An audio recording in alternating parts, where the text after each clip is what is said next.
Alright, ladies and gentlemen, today is the last day of the slime event. Please remember to use all your dice and get what you need.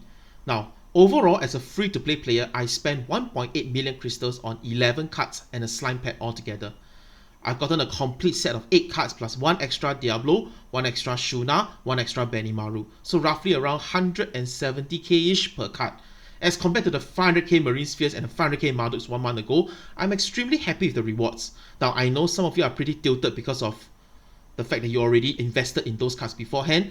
I will talk more about this later. Now, as a Spear Knight, I will deposit 4 cards for Card Awakening first: Rimuru, Milim, Shizue, and Diablo. I will use Shion, Diablo, Ranga until I get my hands on the 20% HP card, and I'll probably replace Shion and Ranga. Diablo's HP regen seems pretty busted based on other people's calculations on Reddit, hence I got 2, one to deposit and one to use long term. Now, there will come a point where I will have to test whether the extra all stats will be better than 2% attack and 2% P damage bonus. If yes, I will deposit Shuna and Benimaru as well. If not, I'll just continue using them until another wave of OP cards come around. At least I have the option to do so by collecting all 8. Now, a common question that people ask is if they should hold on to the cards and sell in the future for potentially a higher price. Now, I honestly do not know. On paper, it is a good idea. Holding on to limited edition event cards, I can totally see the value in it, but I personally do not intend to do so, mainly because the demand for those cards would come from A, players who did not manage to gather enough crystals during the event, or B, new players who did not get a chance to play the event at all.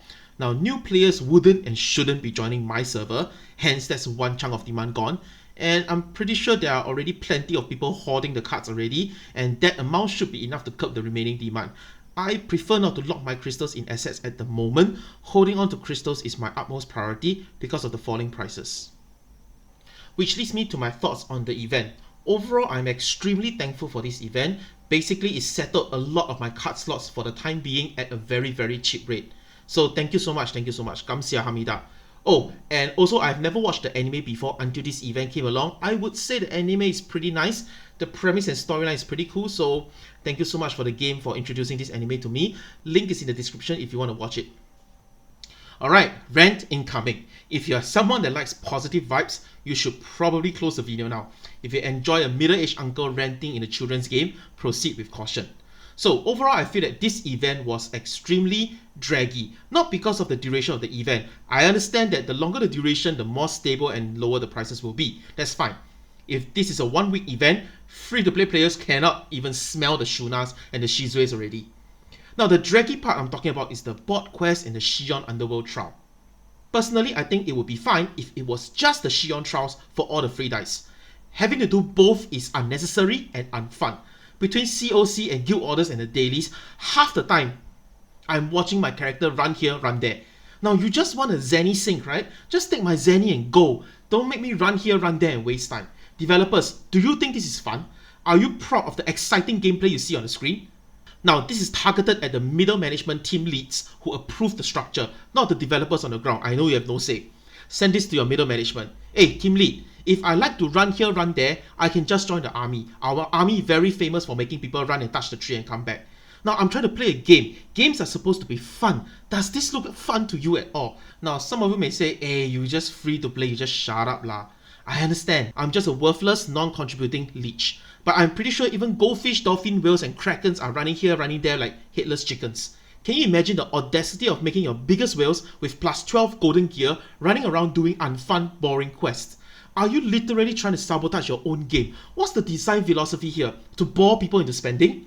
Shouldn't the direction of the game aim to reward spenders with fun content while making it challenging for low spenders and free to play so that they would feel inclined to pay to enjoy the fun content? How is this fun? This system is just punishing everyone. What is going on? Now, how could you have made it fun? You paid so much money for the IP, you spent so long planning, the countless emails back and forth obtaining the IP, negotiating the price, vetting the content, designing skill sets, animation and models for Storm Dragon and Orc Disaster. All this time, effort and money spent just so that 80% of the player base can experience Storm Dragon and Orc Disaster either face down in the dirt or throw one long range skill and run far away and watch. Now, I've seen some suggestions from players to just create an instance, have a normal mode and a hard mode, or even an extreme mode or hell mode. All those structures are already in place, so it's not difficult to implement. Just let players clear it and be counted as an MVP clear or something. The rewards can be just silver coins, gold coins, or even dice. At least let the player base have some immersive fun and the opportunity to appreciate your developers' hard work animating, designing, and modeling the characters. Maybe you want to reward spenders with more rewards in the extreme or hell mode. Anything is better than just waiting for the MVP to spawn, waiting for whales to go and clear, going there, throw a long range skill, die, or run far far away. How is this a fun experience or an immersive use of the slime IP for majority of the player base? Don't even get me started on the dice game. It's boring and repetitive. 800 rounds is just too much. Even in my server, only 8 players managed to complete 800 rounds.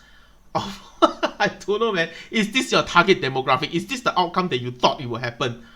I don't understand. The only strategy involved with the whole board game is to decide whether you want to be dice efficient or board efficient.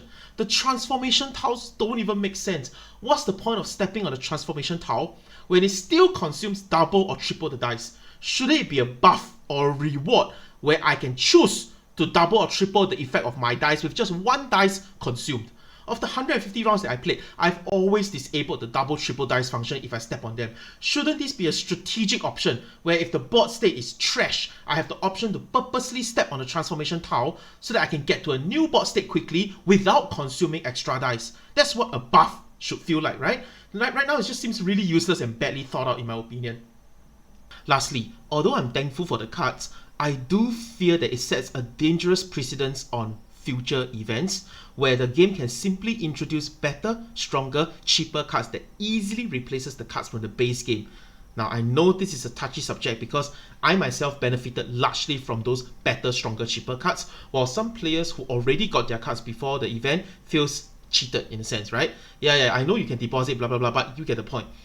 I feel that if the developers have future plans for such rewards, they should put a price ceiling or cap how much base cards can cost. So taking the price of Marduk and Benimaru as example, Marduk was 500k 4 weeks ago. Benimaru only costs 403k today if you buy the card. 355k if you bought the coins and exchange it yourself, and much lesser if you bought the dice and played the board game yourself. Now, power creeping is fine. It's inevitable in every game. All I am suggesting is to control the cost, control the factors so that the players don't feel cucked. Alright, that's it for me. TLDR, middle managers and team leaders of Gravity, HH Games, Dream Square, and Nuverse. Please make future events fun. F-U-N. Fun. Give the player base a reason to appreciate your efforts and spend money on your game. Don't do for the sake of do. In today's era, cost of customer acquisition is a very important metric in KPIs. Spending so much time and money and effort on the anime IP just to lose players due to burnout because of bad and lazy design seems pretty detrimental to your average customer acquisition cost. My fellow value-oriented brothers and sisters, let me know in the comment section below, am I asking for too much or am I just being an asshole? Wait. Don't answer the second question. Okay, so there's no need to like or subscribe because there's no inherent value in today's video other than me half suggesting, half ranting at people who probably does not give a fuck. But hey, as a useless, non-contributing leech, at least I tried. Stay safe and have a great weekend everyone, especially Singaporeans. Please don't go to any more KDVs or Tolong. Bye!